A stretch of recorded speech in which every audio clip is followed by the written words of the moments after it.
Во денешниот дневник на ТВМ ке гледате. Инфлацијата им го јаде оброкот од народната кујна на социјално загрозените семејства во Охрид.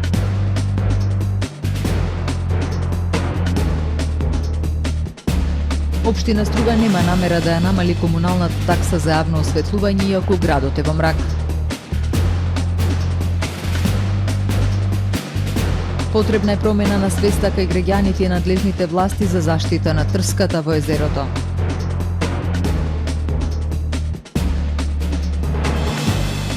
$1,8 милиони евра е тежок буџетот на општина Дебрца за следната година.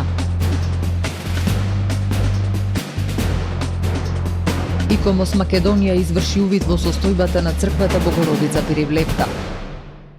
Ги погледнавме кратките најави, со дневникот започнуваме по временската прогноза. Останете со нас.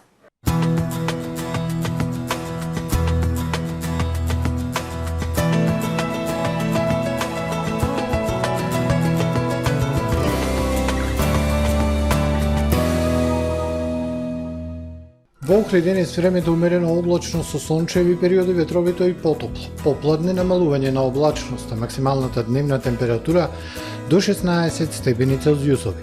Во текот на ноќта кон сабота времето ќе биде умерено облачно и топло. Утре на Централна Европа времето претежно сончево. Ќе има локална облачност и ќе биде студено. Локално на Пенинскиот и најголем дел од Балканскиот полуостров нестабилно со слаби врнежи од дожд, но потопло. На крајниот исток, североисток и на север од Европа времето облачно со врнежи од снег. Во сабота во крајните јужни и јужо-југоисточни предели на Балканскиот полуостров времето претежно сончево со локална облачност и топло. Во останатите делови од полуостровот нестабилно со врнежи од дожд. Над делови од Словенија и Хрватска врнежи од снег. Максималните дневни температури на Балканот од 3 до 18 степени Целзиусови. Во Македонија во сабота умерено облачно време со повремени сончеви периоди, ветровито, релативно топло за овој период од годината. Во западните, северозападните и северните делови од земјава, како и на крајниот североисток, слаби и локални врнежи од дожд. Минималните температури од 4 до 11, максималните од 14 до 18. Во Охрид во сабота времето умерено облачно и нестабилно. Ќе има врнежи од дожд, ќе биде ветровито и свежо. Минималната 9, максималната дневна 16. Во недела не очекува умерено облачно време со сончеви периоди, но посвежо со дневна температура до 11 степени, а во понеделник и вторник претежно сончево време со локална облачност. Минималната температура 2, односно 1 степен над нулата. Дневната максимални 9 степени Целзиусови.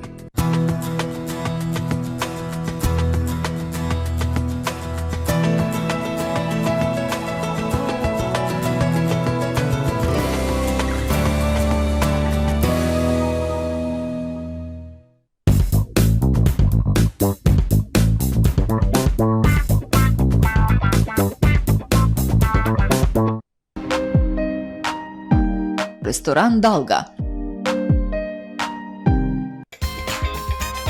Данкат, ваш партнер, село Мислишево, Струга.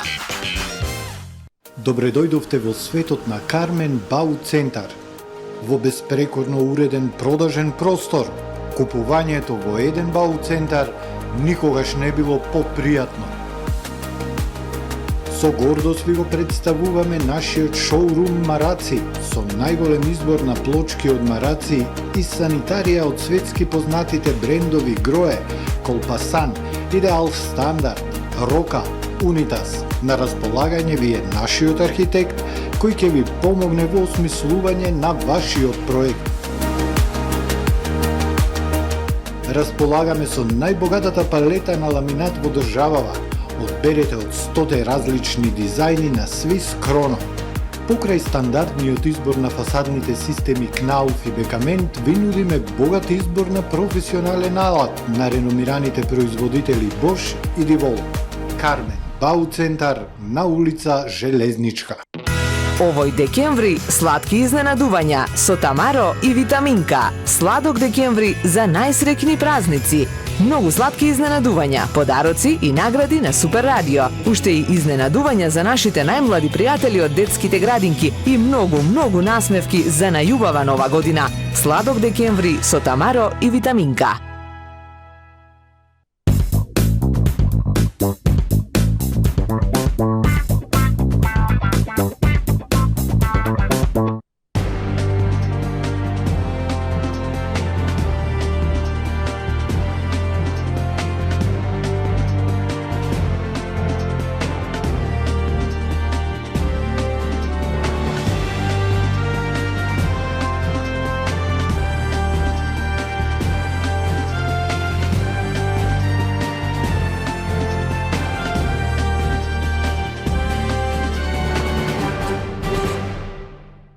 Добар ден, прво издание на Дневникот на ТВМ.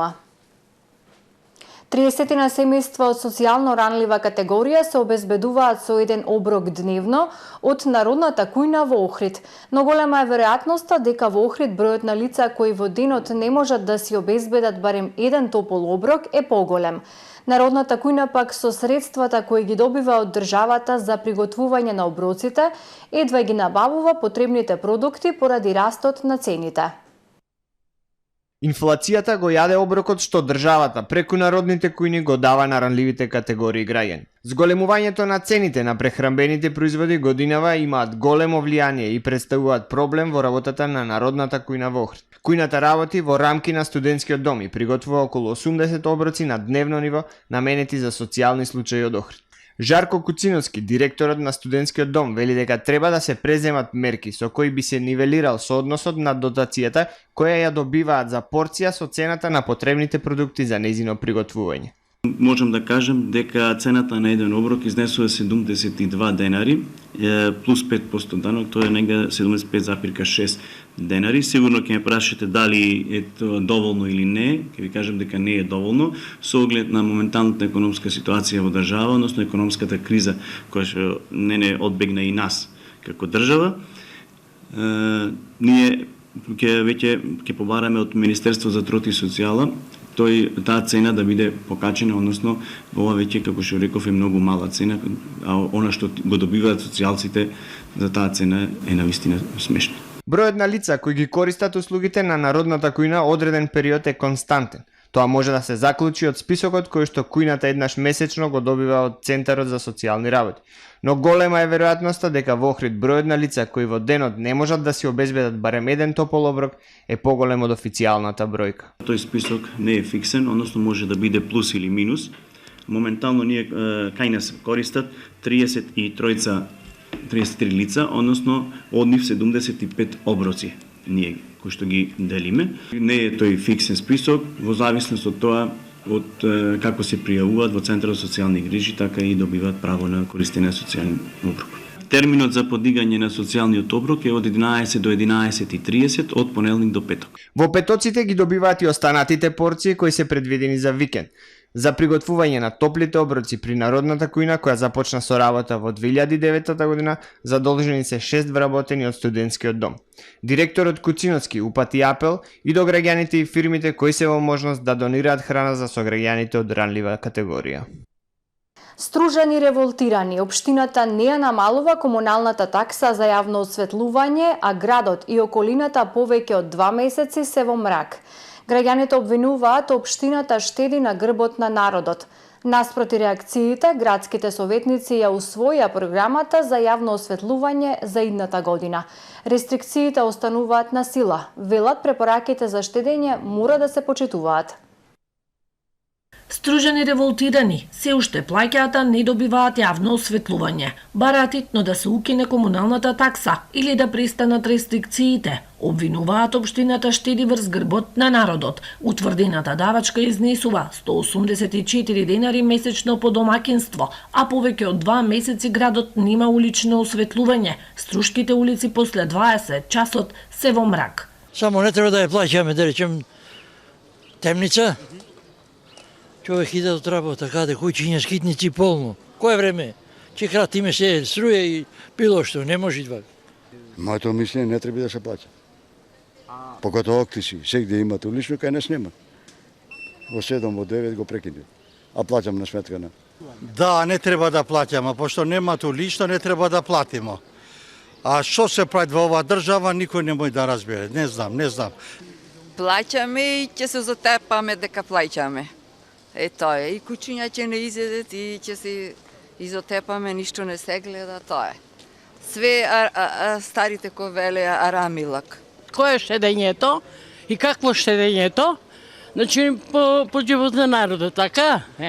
Градските советници ја усвоија програмата за јавно осветлување за идната година. Рестрикциите остануваат на сила. Велат препораките за штедење мора да се почитуваат. Ние мора да се прилагодиме на одлуката на владата за рестрикции. Тоа значи дека не зависи само од нас, туку ќе бидеме максимално посветени да видиме максималното начин на решавање на овој проблем да биде во полза на граѓаните на општина Струга.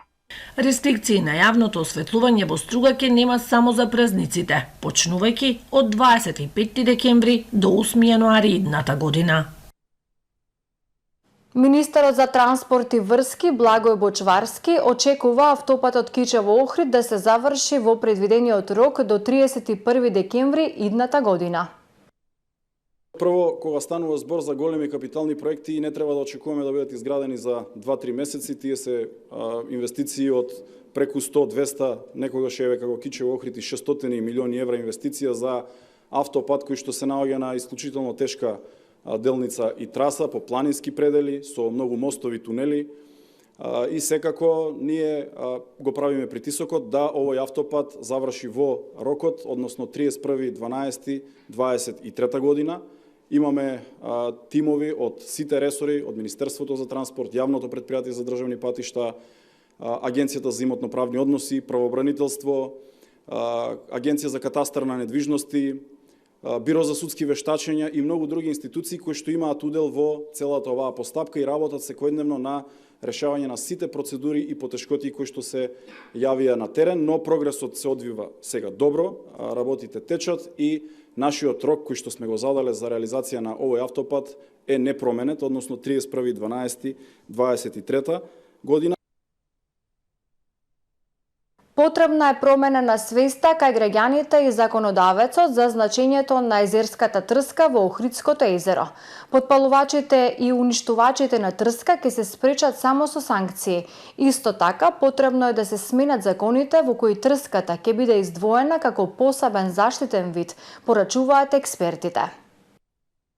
Примери за уништување на крајбрежната трска има и на Охридскиот и на Струшкиот дел од езерото. За несовесните уништувачи на крајбрежната трска во Охридското езеро да се воведат строги казни, порачуваат експертите од Оделението за хидроботаника од Хидробиолошкиот завод.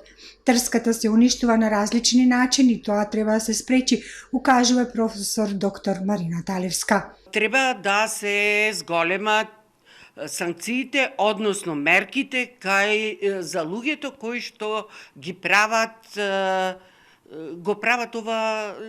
оваа деградација на појасот на трската. Се надевам дека новодонесените акти, односно ако трската се стави и појасот на трската во како под посебна заштита на Охридското езеро, дека тие активности неповолни на човекот во смисла палење, корење, натрупување со градежен шут, нема да се повторуваат. Професор доктор Талевска нагласува дека е потребна промена на свеста кај граѓаните и законодавецот за значењето на трската. Подигање на јавната свест дека трската како растителен вид има огромно значење за производство на кислород во езерската вода, го чува брегот од ерозија, живеалиште е на птици и микроорганизми како и мрестилиште за бројни видови риби. Најновите следења на состојбата со трската покажуваат дека има намалување на појасот на трската на потег од Љубаништа Свети Наум за околу 1 хектар. Но се должи на човековото неповолно влијание, односно отстранување на некој начин на трската со нејзино сечење, меѓутоа за да е веродостојно и да сме сигурни дека е тоа така, треба да се воспостави континуирано следење на појасот на трската, на тој дел од крајбрежјето. Во моментов нема закон во кој трската е издвоена како посебно заштитено растение, а има мал број на инспектори за следење на состојбите. Експертите нагласуваат дека трската не е влезена како заштитено растение во ниеден закон, а инспекторите од повеќе министерства немаат директни надлежности за изрекување на санкции кон прекршителите. Советот на општина Дебрца го донесе буџетот на општината за 2023 година и годишните развојни програми. Вкупниот буџет на општина Дебрца за 2023 година е проектиран на износ од 113 милиони денари. Основната цел на буџетот е да ги намали непродуктивните трошоци и да обезбеди простор за реализација на повеќе проекти. На тој начин ќе се обезбеди простор за мерки и проекти кои што ќе значат зајакнување на социјалната кохезија, помеѓу граѓаните и зголемување на квалитетот на живот во општината, велат од локалната самоуправа. Во буџетот за 2023 година предвидено е реализација на капитални инфраструктурни проекти од областа на образованието, културата, социјалата, спортот, животната средина, руралниот туризам и други. На изготвувањето на буџетот претходеше транспарентна постапка во која граѓаните, местните заедници, Сдруженијата на граѓани и други заинтересирани страни можеа да дадат своји предлози во поглед на креирање на буџетот за 2023 година. Извршен е увид во состојбата на црквата Света Богородица Перивлепта во Охрид. Станува збор за реализација на проектот Мониторинг на православното културно наследство, кој го спроведуваат стручни членови на ИКОМОС Македонија, организирани во теренски тимови. Тие треба да направат увид и проценка на актуелната состојба на 700 цркви и манастири во сите 8 епархии на Македонската православна црква. Во рамки на проектот Мониторинг на православното културно наследство, извршен е увид во состојбата на црквата Света Богородица Перивлепта во Охрид. Подигната во старото градско јадро според ктиторскиот надпис, црквата е изградена и живописана во 1295 година од византискиот намесник Прогон Згур. Градбата во форма на впишан крст со купола и нартекс импресионира со скалестата структура на покривните венци и фасадната украс од тули, додека авторите и на фреските Михаил Астрапа и Евтахи создале стилски единствена целина со примерни ликови и решенија кои ќе бидат парадигматични за сликарите од следните столетија. Проектот Мониторинг на православното културно наследство го спроведуваат стручни членови на ИКОМОС Македонија, организирани во теренски тимови кои во оваа фаза предвидено е да направат увид и проценка на актуелната состојба на 700 цркви и манастири во сите 8 епархии на Македонската православна црква, Охридска архиепископија, кои се на територијата на нашава држава. Мониторингот се спроведува од 5 теренски тимови составени од искусни архитекти, конзерватори на зидно сликарство, градежни инженери, сеизмолози, историчари на уметносно и млади професионалци кои членуваат во ИКОМОС Македонија. Теренските податоци од мониторингот се прибираат според посебно креирана методологија базирана на најдобрите светски практики и препораки за мониторинг на културно наследство. Истите ќе се слеваат во специјално дизајнирана база на податоци, виртуелно достапна за јавноста. Воедно, врз основана на аудит од мониторингот ИКОМОС Македонија, ќе даде и препораки и насоки за потребните идни заштитни и превентивни интервенции. Проблемите, болните теми во туризмот во Охридско-Струшкиот регион. Тема на денешната емисија Прашалник. Гости на колешката Сонја Рилковска се професор Ангела Паскуале и председателот на ХОТАМ Крсте Блажески. Прашалник следува веднаш по Дневников. А Министерството за образование и наука и педагошката служба започна процес за утврдување на причините за пропустите при одобрувањето и издавањето на учебникот по историја и општество за 5-то оделение, во кој се констатирани низа грешки и нелогичности. Од вчера на социјалните мрежи кружат слики од грешки во новиот учебник по историја и општество за 5-то оделение, во кој е напишано дека највисокиот врв на светот, Монт Еверест, е висок 29.305 метри, наместо реалните 8.849 метри. Во делот каде што се опишуваат географските карактеристики на Македонија, наведено е дека земјава на исток се граничи со Република Албанија, а на запад со Република Бугарија. Од МОН велат дека низата грешки не смееле да се дозволат, а поради тоа треба да се утврдат причините за пропустите при одобрувањето и издавањето на учебникот. Преку Националната комисија за учебници, како највисоко тело во процесот на одобрување на учебници, МОН побарало информации за работата на сите чинители во постапката за одобрување на конкретниот учебник и по добивањето на извештајот Министерот за образование и наука ќе даде конкретен предлог за понатамошно постапување.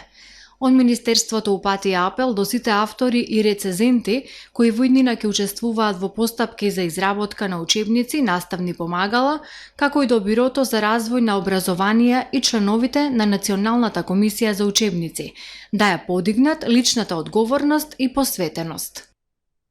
Од јавното предпријатие Охридски комуналец ги известуваат правните субјекти корисници на нивните услуги кои добиваат месечни фактури за подигање, транспорт и депонирање на комунален отпад, дека имаат можност за електронско плаќање на фактурите онлайн со кредитна или дебитна картичка без провизија.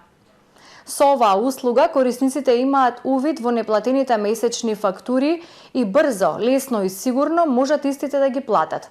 Корисникот треба да креира кориснички профил на веб страната e-ohridskikomunalec.com.mk, каде се внесува шифрата на корисник испечатена на фактурата со кирилична поддршка. Услугата е достапна 24/7, па на тој начин се избегнува закаснетото плаќање и се избегнуваат каматите, се заштедува време и енергија. А во продолжение да ги погледнеме и вестите од светот. Најмалку 10 лица загинаа, меѓу кои најмалку 5 деца, во голем пожар кој избувна утрово во стамбена зграда во близина на францускиот град Лион. Медиумите јавуваат за голем број повредени, од кои 4 се наоѓаат во критична состојба. Меѓу повредените се и двајца пожарникари. Локалните власти соопшти дека причините за пожарот се непознати, а на лице место се наоѓаат 170 пожарникари.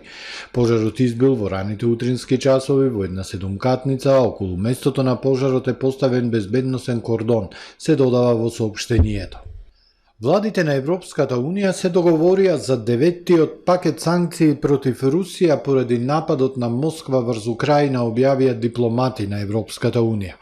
Пакетот ќе биде формализиран преку она што ЕУ го нарекува писмена процедура до утре напладне, објави Reuters. Истиот ден, одлуката ќе биде објавена во службениот весник на Европската Унија. Огромен аквариум висок 16 метри наводно експлодирал утрово во хотел во Берлин. Итната помош добила повик околу 6 часот. Големиот сад пукнала, целата вода од аквариумот во кој имало 1500 риби се излеала од хотелот на улица пренесува Билд. Германските медиуми јавија дека 2 лица се повредени. На Твитер се појави видео од инцидентот наводно објавено од гостин во хотелот. На видеото се гледа хаосот кој настанал по пукањето на аквариумот. Фоајето на хотелот е во урнатини, а водата истекува на подот. На терен се пожарникари и итната помош, а се уште не е познато како се случил инцидентот. Улицата на која се наоѓа хотелот е затворена. Бомба експлодира во полициско комбе во југоисточна Турција, при што се повредени 9 лица. Се случила во близина на градот Дијарбекир, а 2 лица се уапсени. Бомбата била поставена во паркирано возило во близина на пазар каде се продава добиток. 8 полицајци и 1 цивил превентивно се пренесени во болниците, но не се во тешка состојба. Во моментов никој не ја презема одговорноста за нападот. Минатиот месец во експлозија на бомба во Истанбул загинаа 6 лица, меѓу кои 2 деца. Повеќе од 80 луѓе се ранети. Турција ги обвини курдите за нападот, а курдските милитантски групи негираа вмешаност.